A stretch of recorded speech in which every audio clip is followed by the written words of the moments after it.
Hello, नमस्कार दोस्तों। फिर से स्वागत है इस टेक्निकल एरा चैनल पे। आज हम एक नई क्लास लेकर आए हैं एमएस एक्सेल की, जो कि वर्जन 2007 में हम प्रैक्टिकल करेंगे।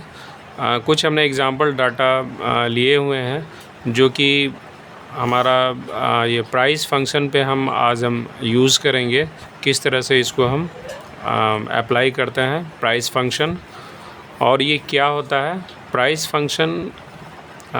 एक्चुअली ये हमारा अकाउंटिंग कैलकुलेशन है, जो कि इस तरह से हम कुछ डाटा इसमें से लिए हुए हैं और उसको हम एक्सप्लेन करेंगे, बताएंगे कि इसका प्रत्येक जो इसमें जो सिंटैक्स है, सिंटैक्स के बारे में हम बात करेंगे और सिंटैक्स में क्या क्या आता है।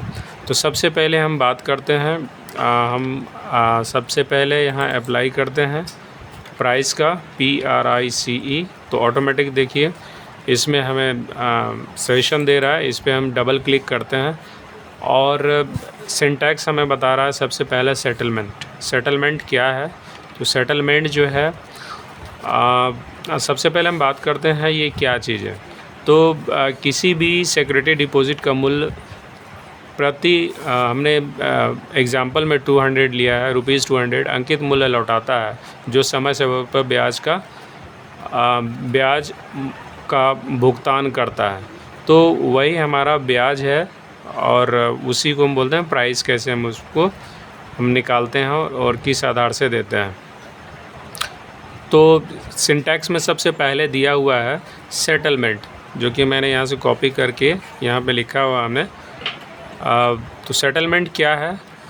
Settlement is the security settlement date. यह एक डेट है। The security settlement date is the date after the issue date when the security is traded to the buyer. तो ये बायर जो लेना चाहता है, बायर मतलब जिसने लिया हुआ है कुछ अमाउंट, तो वो एक्चुअली बायर है। तो उसी के लिए है। निपटान सुरक्षा की निपटान तिथि है security settlement date, issue date के बाद की वह तारीख होती है जब सिक्योरिटी का ख़रीदार के साथ कारोबार किया जाता है। तो इस तरह से जो भी इसको यूज़ करते हैं, इसका फ़ायदा उठाते हैं, तो उनको देना पड़ता है ये चीज़। तो इसके बाद ये कुछ इम्पोर्टेंट फैक्ट्स दिए हुए हैं इसमें। Date should be entered by using the date function और as a result of other formulas और फंक्शंस। फॉर एग्जांपल्स, डेट हमें किस तरह से देने हैं। अगर 2008, 5, 2023 इस तरह से एग्जांपल दिए हुए हैं, तो डेट आप भी कोई भी डेट डाल सकते हैं। For 23rd day of May, 23rd day of May 2008। तो इस तरह से ये लिखा रहे तो हम ऐसे लिख सकते हैं। Problem can occur if date are entered as text. तो टेक्स्ट में अगर रहेगा तो प्रॉब्लम क्रिएट हो सकता है, इसीलिए हमें इस तरह से नहीं लिखना है। जो ब्रैकेट में जो दिए हुए हैं इस तरह से देते हैं।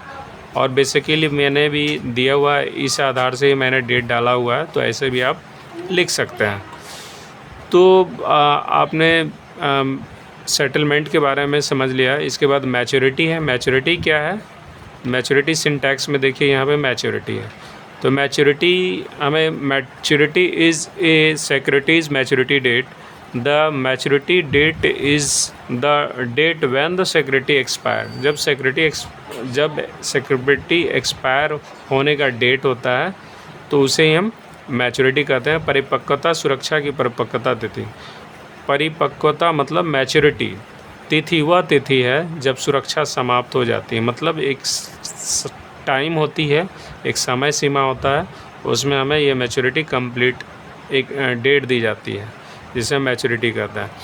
इसके बाद सिंटैक्स में हमारा रेट क्या है? तो रेट जो लिखा हुआ है, तो रेट हमारा, rate is the security annual coupon rate है। ये कूपन रेट है, दर सुरक्षा की वार्षिक कूपन दर है। और उसी तरह ये भी एक दर है, यील्ड YLD, और yield is the security annual yield, मतलब हमारा जो सुरक्षा की वार्षिक जो उपज है, जो फ़ायदा जिसको हम कहते हैं, बेनिफिट जो होता है, वो उसका वार्षिक जो होता है, तो इसको सिक्योरिटीज़ एनुअल यील्ड में रखा गया है। इसके बाद है हमारा रिडेम्पशन। रिडेम्पशन क्या है? तो रिडेम्पशन मतलब ऋण की मुक्ति या माफ़ी is redemption is the security redemption value पर $100 फेस वैल्यू।